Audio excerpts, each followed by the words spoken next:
Hello ನಮಸ್ತೆ students, welcome back to ಆಂಟಿಕ್ಲೋ coaching academy. ನಾನು ನಿಖಿಲೇಶ್, ಆಂಟಿಕ್ಲೋ ಕೋಚಿಂಗ್ ಅಕಾಡೆಮಿಯಿಂದ. ಸ್ಟೂಡೆಂಟ್ಸ್, ಕಾಮಿಡ್ ಕೆ ರಿಸಲ್ಟ್ ಬಂದಿದೆ. COMEDK result as expected ಇಲ್ಲ. ನಾನು ಮೊದಲೇ ಹೇಳಿದ್ದೇನೆ ಪ್ರಿಪೇರ್ ಫಾರ್ ವರ್ಸ್ಟ್ ಕೇಸ್ ಅಂತ. ಸೊ ವರ್ಸ್ಟ್ ಕೇಸ್ಗಿಂತ ಇದು ಜಾಸ್ತಿನೇ ಹೋಗಿದೆ. ಲಾಸ್ಟ್ ಇಯರಿಗೆ ಕಂಪೇರ್ ಮಾಡಿದರೆ ಸ್ವಲ್ಪ ವೇರಿಯೇಷನ್ ಜಾಸ್ತಿ ಆಗಿದೆ. ಸೊ ಅದನ್ನು ನಾನು ಫಸ್ಟೇ ಹೇಳಿದ್ದೇನೆ. ಕೆಲವರು ಸರ್ 50 ಮಾರ್ಕ್ಸಿಗೆ 30,000 40,000 ಅಂತ ಹೇಳ್ತಾಯಿದ್ರು. ಸೊ ನಾನು ಹೇಳಿದ್ದೆ ಮೊದಲೇ ಈ ವರ್ಷ ವರ್ಸ್ಟ್ ಕೇಸ್ ಹೋಗುತ್ತೆ, 70,000 ಎಬೋ ಹೋಗುತ್ತೆ ಅಂತ ಹೇಳಿದ್ದೇನೆ. ಸೊ ಕಾಮಿಡ್ ಕೆ ರಿಸಲ್ಟ್ ಬಂದಿದೆ. ಈಗ ವಾಟ್ ನೆಕ್ಸ್ಟ್ ಅನ್ನೋದು ಎಲ್ರಿಗೂ ಡೌಟ್ ಇದೆ.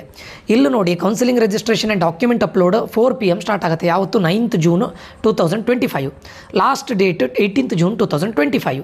ಆ್ಯಂಡ್ ಎಲ್ಲ ಕಾಮಿಡ್ ಕೆ ಮತ್ತು KCT ಎರಡನ್ನೂ ಕೂಡ ಬರಿತಾ ಇರುವಂಥ ಸ್ಟೂಡೆಂಟ್ಸ್ಗಳಿಗೆ ನಾನು ಹೇಳ್ತಾ ಇರೋದು, ಮತ್ತು ಪೇರೆಂಟ್ಸ್ಗಳಿಗೆ, ನೀವು ಪಾರ್ಟಿಸಿಪೇಟ್ ಮಾಡಲಿಕ್ಕೆ ಆ್ಯಕ್ಚುಲಿ ಕೌನ್ಸಿಲಿಂಗ್ ರಿಜಿಸ್ಟ್ರೇಷನ್ ಮಾಡಲಿಕ್ಕೂ ಕೂಡ ಅವರು 2,000 ರೂಪೀಸ್ ತಗೊಳ್ತಾರೆ. ಬಟ್ ನಿಮ್ಗೆ ತುಂಬ ಇಂಟ್ರೆಸ್ಟೆಡ್ ಇದ್ದರೆ ಇನ್ನೂ 18th ಟೈಮ್ ಇದೆ. ನಿಮಗೆ ಏನು ಹೇಳ್ತಾರೆ, ರ್ಯಾಂಕ್ ಸ್ವಲ್ಪ ನೀವು ಜನರಲ್ ಮೆರಿಟಲ್ಲಿದ್ದೋ ಅಥವಾ KCT ರ್ಯಾಂಕ್ ತುಂಬ ಹೈ ಬಂದು ಕಾಮಿಡ್ ಕೆ ರ್ಯಾಂಕ್ ಒಂದು ಲೆವೆಲಿಗೆ ಒಳ್ಳೆ ಬಂದಿದ್ದಿದ್ರೆ ದಯವಿಟ್ಟು ರಿಜಿಸ್ಟ್ರೇಷನ್ ಮಾಡಿ. ಯಾಕಂತ ಕೇಳಿದರೆ ಒನ್ಸ್ ನೀವು ರಿಜಿಸ್ಟ್ರೇಷನ್ ಕ್ಲೋಸ್ ಆದ ನಂತರ ಆಮೇಲೆ ಕೌನ್ಸಿಲಿಂಗ್ ಸ್ಟಾರ್ಟ್ ಆಗುತ್ತೆ. ಕೌನ್ಸಿಲಿಂಗ್ ಸ್ಟಾರ್ಟ್ ಆದಮೇಲೆ ನಾನು ರಿಜಿಸ್ಟರ್ ಮಾಡಬೇಕಿತ್ತೇನೋ, ಒಳ್ಳೆ ಕಾಲೇಜ್ ಸಿಗ್ತಾ ಇದ್ದಿತ್ತೇನೋ, ಇದೆಲ್ಲ ಲಾಸ್ಟ್ ಟೈಮ್ ನಂದೇ ಸ್ಟೂಡೆಂಟ್ಸ್ಗಳು ನಂದು ಸ್ಟೂಡೆಂಟ್ಸ್ ಅಂತ ಹೇಳಿದರೆ ಕೌನ್ಸಿಲಿಂಗ್ ಸ್ಟಾರ್ಟ್ ಆಗಿತ್ತು, ಕಾಮಿಡ್ ಕೆ ಕೌನ್ಸಿಲಿಂಗ್ ಸ್ಟಾರ್ಟ್ ಆಗಿತ್ತು. ಅದಾದಮೇಲೆ ಫಸ್ಟ್ ರೌಂಡ್ ಬಂದಾದಮೇಲೆ ಎಕ್ಸಿಟ್ ಆದರು. ಆಮೇಲೆ ಸೆಕೆಂಡ್ ರೌಂಡಲ್ಲಿ ನೋಡ್ತಾರೆ ಒಳ್ಳೆ ಕಾಲೇಜ್ ಆಗಿತ್ತು ಅದೇ ರ್ಯಾಂಕಿಗೆ, ಅವರು ಎಕ್ಸಿಟ್ ಆಗಿದ್ರು ಆಲ್ರೆಡಿ. ಸೊ ಅದಕ್ಕಿಂತ ಮುಂಚೆ ಕೆಲವರು ಒಂದಿಷ್ಟು ಜನ ಸರ್ ಕಾಮಿಡ್ ಕೆಲ್ ಸಿಗೋದೇ ಇಲ್ಲ ಅಂತ ರಿಜಿಸ್ಟ್ರೇ ಮಾಡಿರಲಿಲ್ಲ. ಆಮೇಲೆ ಹೇಳ್ತಾರೆ ಸರ್ ನಾವು ಮೊದಲೇ ಕೌನ್ಸಿಲಿಂಗಿಗೆ ಜಾಯ್ನ್ ಆಗಿ ನಾವು ಕಾಮಿಡ್ ಕೆಲಿ ಪಾರ್ಟಿಸಿಪೇಟ್ ಮಾಡಿ ನಿಮ್ಮ ಜೊತೆ ತಗೊಳ್ಬೋದಿತ್ತೇನೋ ಅಂತ ರಿಗ್ರೆಟ್ ಫೀಲ್ ಆಗ್ತಾರೆ. ಅದಕ್ಕೋಸ್ಕರ ನಾನು ಹೇಳೋದು 2,000 ರೂಪೀಸ್ ಕೊಟ್ಟು ರಿಜಿಸ್ಟ್ರೇಷನ್ ಮಾಡಿ, ಆಯಿತಾ. ಸೊ ಇದು ರಿಜಿಸ್ಟ್ರೇಷನ್ ಅಷ್ಟೇ, ವೆರಿ ಇಂಪಾರ್ಟೆಂಟ್. ಇದು ಆಪ್ಷನ್ ಎಂಟ್ರಿ ಅಲ್ಲ, ಕರೆಕ್ಟ್ ಕೇಳಿ, ಇದು ಆಪ್ಷನ್ ಎಂಟ್ರಿ ಅಲ್ಲ, ಇದು ರಿಜಿಸ್ಟ್ರೇಷನ್ ಅಷ್ಟೇ. ಎಲ್ರಿಗೂ ಈಗ ಡೌಟ್ ಇರೋದು ಏನಂತ ಕೇಳಿದರೆ, sir counselling registration and document upload ಅಂದರೆ ಏನು, ಆಪ್ಷನ್ ಎಂಟ್ರಿ ಮಾಡೋದಾ? ಅಲ್ಲ. ಇಲ್ಲಿ ನೋಡಿ, ಇದರಲ್ಲಿ ಏನಾಗುತ್ತೆ ಅಂತ ಕೇಳಿದರೆ, ನಾನೀಗ 2025 ಕೌನ್ಸಿಲಿಂಗ್ ಇದಕ್ಕೆ ಹೋಗ್ತೇನೆ ನೋಡಿ. ಇಲ್ಲಿ ನೋಡಿ, steps to register for counselling. ನೀವೀಗ ಕೌನ್ಸಿಲಿಂಗಿಗೆ ರಿಜಿಸ್ಟರ್ ಆಗ್ತಾ ಇರೋದಷ್ಟೇ. You are not going to do the option entry ನೀವು ಮಾಡ್ತಾ ಇಲ್ಲ. ಎಲ್ರಿಗೂ ನಾನು ಇದನ್ನು ಹೇಳ್ತಾ ಇದ್ದೇನೆ, ಕರೆಕ್ಟ್ ಕೇಳ್ಕೊಳ್ಳಿ. ಹೇಗೆ ಇದನ್ನು ಮಾಡಬೇಕು, ರಿಜಿಸ್ಟರ್ ಮಾಡಬೇಕು ಕೇಳಿದರೆ ಲಾಗಿನ್ ಆಗಬೇಕು. ID ಮತ್ತು ಪಾಸ್ವರ್ಡನ್ನು ಕೊಟ್ಟು ಲಾಗಿನ್ ಆಗಬೇಕು. ಕೌನ್ಸಿಲಿಂಗ್ ರಿಜಿಸ್ಟ್ರೇಷನ್ ಟ್ಯಾಬ್ ಇರುತ್ತೆ, ಅದ್ರ ಮೇಲೆ ಕ್ಲಿಕ್ ಮಾಡಬೇಕು. 2,000 ರೂಪೀಸ್ ಫೀಸ್ ಕೇಳ್ತಾರೆ. And this is non refundable, ನಿಮ್ಗೆ ವಾಪಸ್ ಕೊಡೋದಿಲ್ಲ. ಆಮೇಲೆ ಸರ್ ನಂಗೆ ಕಾಲೇಜ್ ಆಗಿಲ್ಲ, ಫಸ್ಟ್ ರೌಂಡಲ್ಲಿ ನಾನು ಎಕ್ಸಿಟ್ ಆಗ್ತೇನೆ, ನನ್ನ 2,000 ರೂಪೀಸ್ ವಾಪಸ್ ಕೊಡಿ ಅಂದರೆ ಕೊಡೋದಿಲ್ಲ. ಓಕೆ. ಸೊ ಅದಾದ ನಂತರ ನೀವೆಲ್ಲದನ್ನು ಫೀ ಪೇ ಮಾಡಿದ ನಂತರ, ಪೇಮೆಂಟ್ ಪ್ರೋಸೆಸ್ ಆದ ನಂತರ, once the screen shows successful payment, please close the ಟ್ಯಾಬನ್ನು ಕ್ಲೋಸ್ ಮಾಡಿ ವಾಪಸ್ ಹೋಗಿ. ಆಮೇಲೆ ಡಾಕ್ಯುಮೆಂಟನ್ನು ಅಪ್ಲೋಡ್ ಮಾಡಲಿಕ್ಕೆ ಹೇಳ್ತಾರೆ. ಡಾಕ್ಯುಮೆಂಟ್ ಅಪ್ಲೋಡ್ ಮಾಡುವಾಗ ಕರೆಕ್ಟ್ ಕೇಳ್ಕೊಳ್ಳಿ ಸ್ಟೂಡೆಂಟ್ಸು. ಅಲ್ಲಿ ನೋಡಿ, please use scanned photographs. Documents scanned ಆಗಿರಬೇಕು. ಮೊಬೈಲಲ್ಲಿ ತೊಗೊಳ್ಬೇಡಿ. ಮೊಬೈಲ್ನಲ್ಲಿ ಅಂದರೆ ಅವ್ರು ಹೇಳ್ತಾರೆ ನೋಡಿ, photographs of documents taken in mobile may be rejected. ಮತ್ತು uploading unclear and ineligible documents may result in rejection. Application rejection ಆಗುತ್ತೆ, ಪುನಃ ಅಪ್ಲೋಡ್ ಮಾಡಲಿಕ್ಕೆ ಕೊಡ್ತಾರೆ. ಬಟ್ ಈ ಸುಮ್ಮನೆ ಈ ಟೆನ್ಷನ್ನ ತೊಗೊಳ್ಬೇಡಿ. ಎಲ್ಲ ಡಾಕ್ಯುಮೆಂಟ್ಸನ್ನು ಪರ್ಫೆಕ್ಟಾಗಿ ಕ್ಲಿಯರಾಗಿ ಫೋಟೋ ತೆಗೆದು ಅದನ್ನು ಅಪ್ಲೋಡ್ ಮಾಡಿ, ಆಯಿತಾ. ಅದಾದ ನಂತರ ಡಾಕ್ಯುಮೆಂಟನ್ನು ರೀಚೆಕ್ ಮಾಡಿ ಅಪ್ಲೋಡ್ ಮಾಡಿ. Once after uploading the documents ನಿಮ್ಮ ಅಪ್ಲಿಕೇಶನ್ ಫಾರ್ಮ್, ಮತ್ತು ಅವ್ರು ಹೇಳ್ತಾರೆ frequent check your application form and email to understand the verification status. Once after ನೀವು ಅಪ್ಲೋಡ್ ಮಾಡಿ ಆದ ನಂತರ ನಿಮಗೊಂದು ಸ್ಟೇಟಸ್ ಬರುತ್ತೆ ಇದರಲ್ಲಿ, ಯಾವುದರಲ್ಲಿ, ಮೇಲಲ್ಲಿ ಸ್ಟೇಟಸನ್ನು ಮಾಡ್ತಾ ಇರ್ತಾರೆ. ಆರ್ ಎಲ್ಸ್ ನೀವು ಕಾಮಿಡ್ ಕೆಗೂ ಕೂಡ ಲಾಗಿನ್ ಆಗಿ ಚೆಕ್ ಮಾಡ್ಬೋದು. ಮೇಲ್ಗಿಂತ ನೀವು ಕಾಮಿಡ್ ಕೆ ಲಾಗಿನ್ ಆಗಿ ಚೆಕ್ ಮಾಡಿ, ಅದರಲ್ಲಿ ಡಾಕ್ಯುಮೆಂಟ್ಸ್ ವೆರಿಫೈಡ್ ಅಂತ ಬರುತ್ತೆ, ಸಕ್ಸಸ್ಫುಲ್ ಅಂತ ಬರುತ್ತೆ. ಸಕ್ಸಸ್ಫುಲ್ ಅಂತ ಬಂದರೆ ಅಲ್ಲಿಗೆ ಆಯಿತು. ಇದು ನಿಮ್ಮ ಆಪ್ಷನ್ ಎಂಟ್ರಿ ಅಲ್ಲ. ಈಗನೇ ನೆನ್ಪಿಟ್ಕೊಳ್ಳಿ, 18th ಟೈಮ್ ಇರೋದು ಆಪ್ಷನ್ ಎಂಟ್ರಿಗೆ ಅಲ್ಲ. ಆಪ್ಷನ್ ಎಂಟ್ರಿಗೆ ಬೇರೆ ಟೈಮ್ ಕೊಡ್ತಾರೆ. ಎಲ್ಲರೂ ಇದನ್ನು ಆಪ್ಷನ್ ಎಂಟ್ರಿ ಅಂತ ಅಂದ್ಕೊಂಡಿದ್ದೀರಾ. ಇದು ಆಪ್ಷನ್ ಎಂಟ್ರಿ ಅಲ್ಲ. ನೀವು ಯಾವುದಕ್ಕೆ ಕೌನ್ಸಿಲಿಂಗ್ ಪ್ರಾಸೆಸ್ಸಿಗೆ ರಿಜಿಸ್ಟ್ರೇಷನ್ ಮಾಡೋದು. KCTಯಲ್ಲಿ ಈ ರೀತಿ ರಿಜಿಸ್ಟ್ರೇಷನ್ ಇಲ್ಲ. ಕಾಮಿಡ್ ಕೆಲಿ 2,000 ರೂಪೀಸ್ ಕೊಟ್ಟು ನೀವು ರಿಜಿಸ್ಟರ್ ಮಾಡಬೇಕು.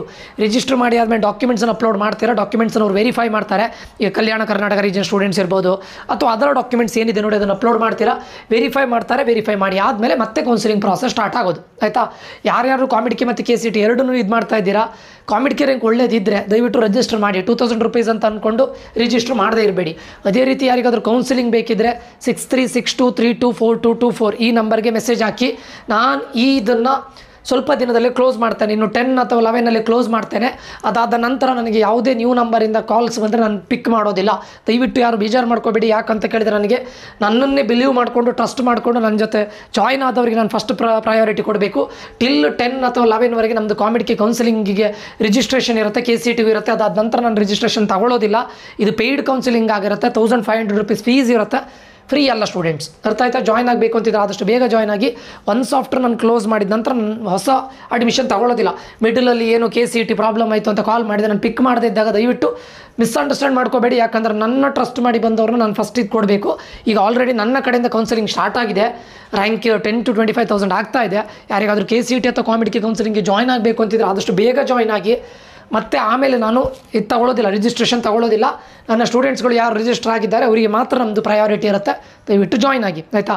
ಕಾಂಪಿಟೇಟಿವ್ ಆಗಿ ನೀವು ಕೌನ್ಸಿಲಿಂಗಿಗೆ ದಯವಿಟ್ಟು ರಿಜಿಸ್ಟರ್ ಮಾಡಿ. ನೋಡೋಣ ಲಾಸ್ಟ್ ಟೈಮ್ ಏನಾಗಿತ್ತು ಅಂತ ಕೇಳಿದರೆ ಫಸ್ಟ್ ರೌಂಡಲ್ಲಿ ನೀವು ಯಾವುದು ಡಿಸಿಷನ್ ತೊಗೊಳ್ಳಿಕ್ಕೆ ಆಗೋದಿಲ್ಲ. ಎಷ್ಟೋ ಸ್ಟೂಡೆಂಟ್ಸ್ಗಳಿಗೆ KCETಯಲ್ಲೂ ಹಾಗೆ ಕಾಮಿಡಿಕೆಯಲ್ಲೂ ಹಾಗೆ ಫಸ್ಟ್ ರೌಂಡಲ್ಲಿ ಒಂದು ಕಾಲೇಜ್ ಆಗಿತ್ತು. ಯಾಕಂದರೆ CET ರ್ಯಾಂಕು ಕೂಡ ತುಂಬ ವೇರಿ ಆಗಿತ್ತು. ಫಸ್ಟ್ ರೌಂಡಲ್ಲಿ ಅವ್ರು ಎಕ್ಸ್ಪೆಕ್ಟೆಡ್ ಕಾಲೇಜ್ ಸಿಕ್ಕಿರಲಿಲ್ಲ. ಬಟ್ ಸೆಕೆಂಡ್ ರೌಂಡಲ್ಲಿ ಅವರಿಗೆ ಅನ್ಎಕ್ಸ್ಪೆಕ್ಟೆಡ್ ಆಗಿ ಒಳ್ಳೆ ಕಾಲೇಜೆಲ್ಲ ಸಿಕ್ಕಿದೆ. ಈವನ್ KCETಯಲ್ಲೂ ಹಾಗೆ ಕಾಮಿಡಿಕೆಯಲ್ಲೂ ಹಾಗೆ ತುಂಬ ಸ್ಟೂಡೆಂಟ್ಸ್ಗಳಿಗೆ ಅನ್ಎಕ್ಸ್ಪೆಕ್ಟೆಡ್ ಆಗಿ ಸೆಕೆಂಡ್ ರೌಂಡಲ್ಲಿ ಒಳ್ಳೆ ಕಾಲೇಜ್ ಸಿಕ್ಕಿದೆ. ಮತ್ತು ಇನ್ನೊಂದು ಕಾಮಿಡಿಕೆಯಲ್ಲಿ ಈ ವರ್ಷ 4 ರೌಂಡ್ಸ್ ಇದೆ ಅಂತ ಹೇಳ್ತಾ ಇದ್ದಾರೆ. ಬಟ್ ನನಗಿನ್ನೂ ಅಫಿಷಿಯಲ್ ಆಗಿ ಇನ್ಫಾರ್ಮೇಷನ್ ಬರಲಿಲ್ಲ. ಅವರ ವೆಬ್ಸೈಟಲ್ಲಿ ಇನ್ನೂ ರೌಂಡ್ 1, ರೌಂಡ್ 2, ರೌಂಡ್ 3 ಅಂತಾನೆ ಇದೆ. ರೌಂಡ್ 4 ಇನ್ ಕೇಸ್ ಅವ್ರು ಸ್ಟಾರ್ಟ್ ಮಾಡಿದರೆ ನಾನು ಖಂಡಿತ ತಿಳಿಸ್ತೇನೆ, ಅಪ್ಡೇಟ್ ಕೊಡ್ತಾ ಇರ್ತೇನೆ. ಮತ್ತು ನನ್ನ ಸ್ಟೂಡೆಂಟ್ಸ್ಗಳು ಯಾರ್ಯಾರು ಇವಾಗ KCET ಮತ್ತು ಕಾಮಿಡಿಕೆ ಇದು ಮಾಡಿದ್ದೀರಾ ದಯವಿಟ್ಟು ನಿಮ್ಮ ಇದನ್ನು ರಿಸಲ್ಟ್ ಶೀಟನ್ನು ಹಾಕಿ. ನಾನು ಆದಷ್ಟು ಈಗ ಕೌನ್ಸಿಲಿಂಗಲ್ಲಿ ಬ್ಯುಸಿ ಆಗಿದ್ದೇನೆ. 10,000 to 25,000 ಸ್ಟೂಡೆಂಟ್ಸ್ಗಳಿಗೆ ಮಾಡ್ತಾ ಇದ್ದೇನೆ. ನಿಮ್ಮ ರಿಸಲ್ಟ್ ಶೀಟನ್ನು ಹಾಕಿ I will give the counselling. ಮತ್ತು ಯಾರ್ಯಾರಿಗೂ ಜಾಯ್ನ್ ಆಗಬೇಕು ಅಂತಿದ್ರೆ ಆದಷ್ಟು ಬೇಗ ಜಾಯ್ನ್ ಆಗಿ. ಈಗ ಇದು ಗೊತ್ತಾಗಿದೆ ಅಂತ ಅಂದ್ಕೊಳ್ತೇನೆ. ನಾಡ್ದು 9th ಸ್ಟಾರ್ಟ್ ಆಗುತ್ತೆ. ಸ್ಟಾರ್ಟ್ ಆಗಿ 18th ಟೈಮ್ ಇದೆ. ರಿಜಿಸ್ಟ್ರೇಷನ್ ಮಾಡೋರು ಆದಷ್ಟು ಬೇಗ ರಿಜಿಸ್ಟರ್ ಮಾಡಿ. ಕಾಮಿಡಿಕೆಯಲ್ಲಿ ಒಳ್ಳೆ ಕಾಲೇಜ್ ಸಿಗೋ ಚಾನ್ಸಸ್ ತುಂಬ ಹೈ ಇರುತ್ತೆ. ಫಸ್ಟ್ ರೌಂಡ್ಗಿಂತ ಸೆಕೆಂಡ್ ರೌಂಡಲ್ಲಿ ಹೈ ಇರುತ್ತೆ. That Kalyana Karnataka region students don't leave ಕಾಮಿಡಿಕೆ. ಓಕೆ, ಸೊ ಇದಿಷ್ಟು ಈ ವಿಡಿಯೋದಲ್ಲಾಗಿತ್ತು. ಅನ್ಎಕ್ಸ್ಪೆಕ್ಟೆಡ್ ಆಗಿ ರ್ಯಾಂಕ್ ಬಂದಿರ್ಬೋದು, KCET ಇರ್ಬೋದು, ಕಾಮಿಡಿಕೆ ಇರ್ಬೋದು. Just wait. ಇಲ್ಲಿ ಏನು ಹೇಳ್ತಾರೆ, ಈ ರ್ಯಾಂಕ್ಗಳ ಅನ್ಎಕ್ಸ್ಪೆಕ್ಟೆಡ್ ರ್ಯಾಂಕ್ಗಳ ಹಿಂದೆ ಬೇರೆ ರೀಸನ್ ಇರುತ್ತೆ. ಎವ್ರಿ ಇಯರ್ ಹೀಗೆ ಆಗುತ್ತೆ, ಕಟ್ ಆಫ್ ರ್ಯಾಂಕ್ ಇನ್ಕ್ರೀಸ್ ಆಗುತ್ತೆ. Okay, no need to worry students. ಹೆಚ್ಚು ವರಿ ಮಾಡ್ಕೊಳ್ಳಿಕ್ಕೆ ಹೋಗಬೇಡಿ. ಸರ್ ಇವಾಗ ಆಲ್ರೆಡಿ ಕೌನ್ಸಿಲಿಂಗ್ ಪ್ರಾಸೆಸ್ ಸ್ಟಾರ್ಟ್ ಆಗುತ್ತಾ? ಇಲ್ಲ, ಆಪ್ಷನ್ ಎಂಟ್ರಿ ಇವಾಗ ಸ್ಟಾರ್ಟ್ ಆಗೋದಲ್ಲ. ಕಾಮಿಡಿಕೆದವ್ರು ಎಲ್ಲರೂ ಕೂಡ ಸರ್ ಆಪ್ಷನ್ ಎಂಟ್ರಿ ಅಂತ ಹೇಳ್ತಾ ಇದ್ದಾರೆ. ಆಪ್ಷನ್ ಎಂಟ್ರಿ ಅಲ್ಲ. ನೀವು ಡಾಕ್ಯುಮೆಂಟ್ ಅಪ್ಲೋಡ್ ಮಾಡ್ತೀರಾ, ಆ ಡಾಕ್ಯುಮೆಂಟ್ನವ್ರು ವೆರಿಫೈ ಮಾಡ್ತಾರೆ. ಲಾಗಿನ್ ಆದಾಗ ನಿಮ್ಗೆ ಅದು ಕೊಡುತ್ತೆ ಡಾಕ್ಯುಮೆಂಟ್ ವೆರಿಫೈಡ್ ಅಂತ. ನೀವು ಕ್ಲಿಯರ್ ಆದಂಥ ಡಾಕ್ಯುಮೆಂಟ್ಸನ್ನು ಸಬ್ಮಿಟ್ ಮಾಡಿ. ಯಾವುದೇ ಕಾರಣಕ್ಕೂ ಡಾಕ್ಯುಮೆಂಟ್ಸನ್ನು ಏನೇನು ಸಬ್ಮಿಟ್ ಮಾಡಬೇಡಿ. ಕ್ಲಿಯರ್ ಆದ ಡಾಕ್ಯುಮೆಂಟ್ ಸಬ್ಮಿಟ್ ಮಾಡಿ ವೆರಿಫೈ ಆದ ನಂತರನೇ ನಿಮಗೆ ಕೌನ್ಸಿಲಿಂಗ್ ಪ್ರಾಸೆಸ್ಸಿಗೆ ಡೇಟನ್ನು ಕೊಡ್ತಾರೆ. ಆಪ್ಷನ್ ಎಂಟ್ರಿಗೆ ಅದೆಲ್ಲದನ್ನು ನಾನು ಅಪ್ಡೇಟ್ ಕೊಡ್ತಾ ಇರ್ತೇನೆ. ಓಕೆ, ಸೊ ಇದಿಷ್ಟು ಈ ವಿಡಿಯೋದಲ್ಲಾಗಿರುತ್ತೆ. ಈ ವಿಡಿಯೋ ಇನ್ಫಾರ್ಮೇಟಿವ್ ಆಗಿದ್ದರೆ ಆದಷ್ಟು ಇದಕ್ಕೆ ಲೈಕ್ ಮಾಡಿ, ಶೇರ್ ಮಾಡಿ, ಸಬ್ಸ್ಕ್ರೈಬ್ ಮಾಡಿ. ಮತ್ತು ನಮ್ಮ ಕೌನ್ಸಿಲಿಂಗ್ಗೆ ಜಾಯ್ನ್ ಆಗಬೇಕು ಅಂತಿದ್ರೆ ಆದಷ್ಟು ಬೇಗ ಜಾಯ್ನ್ ಆಗಿ. ಇನ್ನೊಂದು 3-4 ಡೇಸ್ ಮಾತ್ರ ನಾನು ಓಪನ್ ಇಡ್ತೇನೆ. ಅದಾದ ನಂತರ ನಾನು ಯಾರ ಕಾಲನ್ನು ಕೂಡ ಪಿಕ್ ಮಾಡೋದಿಲ್ಲ, ಎಕ್ಸೆಪ್ಟ್ ನನ್ನ ಸ್ಟೂಡೆಂಟ್ಸ್ಗಳದ್ದು ಯಾರ್ಯಾರು ರಿಜಿಸ್ಟರ್ ಆಗಿದ್ದಾರೆ ಅವರಿಗೆ ಮಾತ್ರ. ಬಿಕಾಸ್ ಅವರು ನನ್ನನ್ನು ಟ್ರಸ್ಟ್ ಮಾಡಿದ್ದಾರೆ. ಸೊ ಅದನ್ನು ಇದು ಮಾಡೋದು ನನ್ನ ಕರ್ತವ್ಯ. ಸೊ ಪ್ಲೀಸ್ ರಿಜಿಸ್ಟರ್ ಆಗಬೇಕಂತಿದ್ರೆ ಆದಷ್ಟು ಬೇಗ ರಿಜಿಸ್ಟರ್ ಆಗಿ. ಇಲ್ಲಿಗೆ ಈ ವಿಡಿಯೋ ಎಂಡ್ ಮಾಡ್ತಾ ಇದ್ದೇನೆ. ಮುಂದಿನ ವಿಡಿಯೋದಲ್ಲಿ ಮತ್ತೆ ಸಿಗ್ತೇನೆ. Until that, love you all, bye. Take care, students.